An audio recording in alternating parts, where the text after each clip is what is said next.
Why does this affordable prime lens look so good?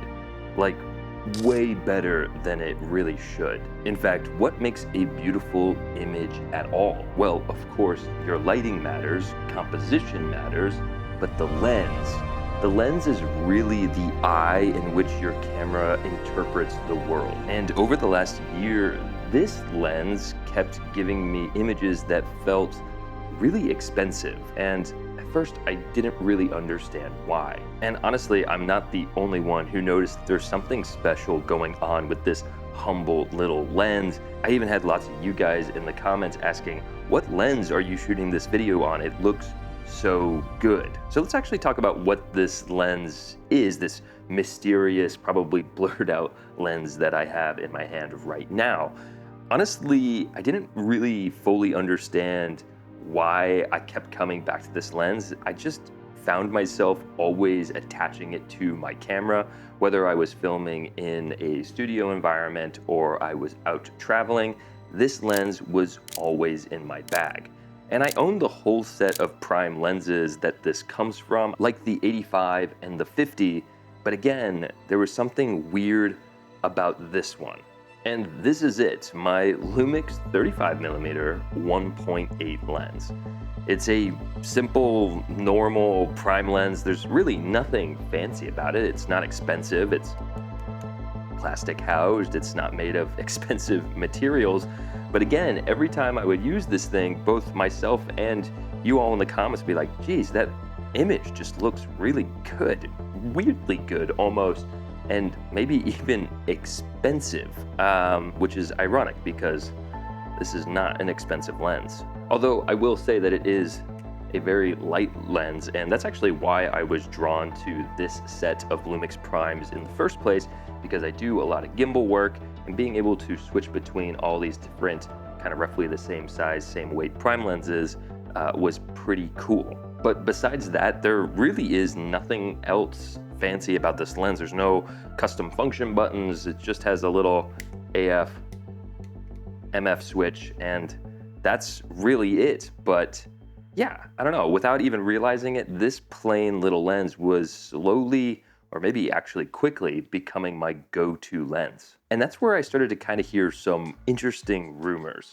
But since this video is about why certain images just look better, it does feel only fitting to mention the projector that I've been using in the background of this video, the Vision Master Pro 2 from Valerion. And this thing genuinely caught me off guard. The immediate first impression is that the build quality on this thing is impeccable. It has this solid premium metal construction that honestly feels like a proper piece of cinema gear. But build quality is kind of whatever, it's a projector, and the image quality is truly what surprised me about this thing.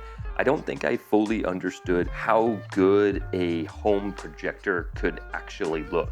The Pro 2 uses a 4K RGB triple laser system with a Rec 2020, I'm reading this because there's a lot, with a Rec 2020 color space and a 15,000:1 contrast ratio. And all those numbers basically mean it looks really good. And honestly, it genuinely does, shockingly good actually. The thing that I'm actually most impressed with is how deep the blacks look. It's gonna be kind of hard to show you guys filming it with a camera, but when I first shined it on a wall just to kind of test it out, it felt like I could actually reach out and touch with my hand the image that I was looking at. It just looked so crisp and so good. Now this is a premium projector and it shows. Being in an Airbnb, one of the best things about it is that it'll auto calibrate to the surface that you're filming at. And if you want to, you can actually manually tune it as well and manually adjust the size of the screen to whatever size you need. Now it can be ceiling mounted if you want, but also it has this really nifty kickstand. So if you want to just set it down on a counter, kind of take it with you style, it does that really, really well. And one of the cool things is that if we're talking about quality lenses, it does have an optical zoom, so you can adjust the size of the screen to any size you really need. It's pretty amazing. So if you've been searching for a projector system that looks premium, feels premium, and genuinely is premium, definitely go check out Valerion's Vision Master Pro 2. I'll have a link in the description so that you guys can learn more. Thank you so much to Valerion for sponsoring this video, and now let's get back to this nifty little lens. So if you're watching this far into the video, you may rightfully be typing, Connor, that is a Panasonic LUMIX lens. That's not a Leica lens. You misled us with a title, blah, blah, blah, blah, blah. Heart, heart, heart, like the video, please.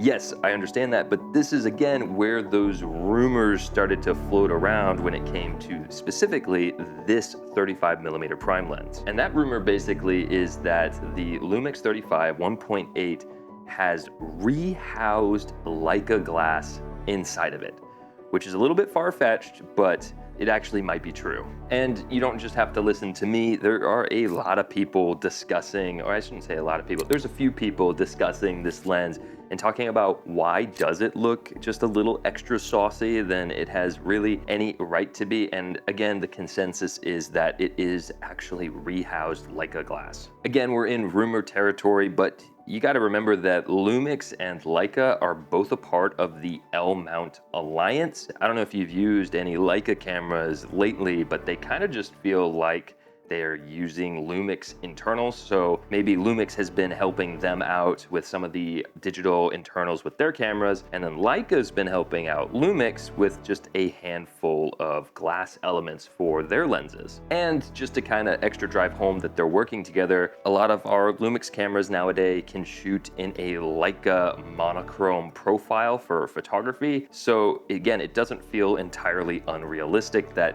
they're kind of collaborating together on some lenses. Now, even though this lens does have a little bit of extra sauce to it and makes the images look just a little extra nice, which is really awesome, especially considering the cost of this lens compared to Leica lenses. One thing though is that we don't really know how far that goes. One of the things that Leica is known for is specifically their coatings when it comes to their lenses. I'm not sure that we're seeing that in here. I'd have to compare it directly to the Leica version of the 35mm. And if that's something you guys want to see, definitely leave a comment down below and I'll do my best, but those lenses are very expensive. And I guess I'm not really saying that the rumors are true, but for me, there really is this weird magnetic draw to using this lens and the image that I get off of it that is truly pleasing to me. And if you've never shot with this lens before and you're on the LUMIX system, I would really recommend that you go out and rent it and try it out for yourself, because yeah, there's something weird and special about this lens. Now I'm kind of just been rambling a little bit. I do love this lens, so it's really easy to ramble about it. So I went ahead and set up a blind test for you guys so that maybe you can see if you notice the difference between this lens and another lens shooting at 35mm. Now, it's not gonna be the most super fair. The other lens that I'm using is the 24-60. It's actually a more expensive lens than this lens, but it's a zoom lens. But even still, I think that with this blind test, you should hopefully be able to figure it out. So this is just a normal kind of a portrait-y shot of myself, portrait with the 35, but whatever. And that's kind of the look that we're getting. Kind of notice the bokeh going on and kind of the different textures that are going on in the image. And I also did like this weird close focus thing where I just put up my finger up to the lens and let it do a minimum focus so that you guys can see which one is which. The lenses are different, but all the other settings are the same, and it's the same exact camera as well. We're shooting with the LUMIX S1R Mark II in these tests. Now for these tests, shot A was the 24-60 and shot B was shot on our nifty little prime lens. And I'm really curious if during the blind test you could actually tell the difference, or if maybe this whole thing is placebo for me. To me, I feel like I know. I'm like, oh yeah, that's obviously my super nifty lens that I love to shoot with all the time. But again, maybe I'm just biased towards it, so the blind test should be fairly interesting. So let me know in the comments, did it actually look better to you? Now, to be totally fair, this lens is far from a perfect lens. I love the image, but you know, it's like I said, it's kind of just a simple, boring, plain plastic lens. So there's some downsides.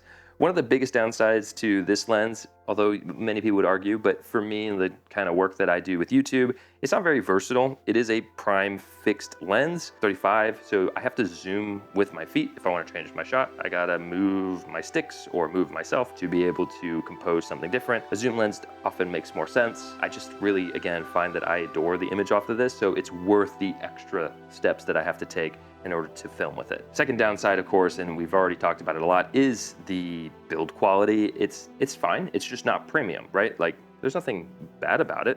Feels fine, but it's nowhere near like a Sony G Master or even some of the lenses that Sigma have been putting out lately. I do like those lenses. And kind of the third downside to this is, well, this one's kind of a goofy thing, but I just wish that the entire 1.8 prime set by LUMIX looked as good as this 35mm. All of those lenses look plenty fine, and I do use them from time to time, but this lens, in my opinion, looks just so much better than the other ones that I often just don't use them. So it's a little bit of a disappointment that the other lenses are not as beautiful as this 35mm. But all those downsides aside, those are just kind of surface level things. The thing that really matters to me when it comes to a lens is obviously the image quality that it gets me. And this little 35mm just constantly gives me images that look more polished, more clean, and honestly more expensive than the lens actually is. If you're out there shooting on the LUMIX system and you want one lens that punches